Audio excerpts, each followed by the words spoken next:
This is Nate Hudson reporting for Ozark Radio News.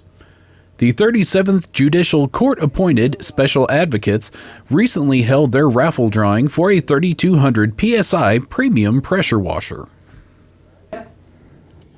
So Bobby's going to do our drawing, so you can shuffle them all up. And We need a drum roll there. go, Bobby, go. I should have wrote mine on orange So paper. for the pressure washer, we have Rex Trent. Rex Trent. Okay, we'll give him a call. All right. Yay!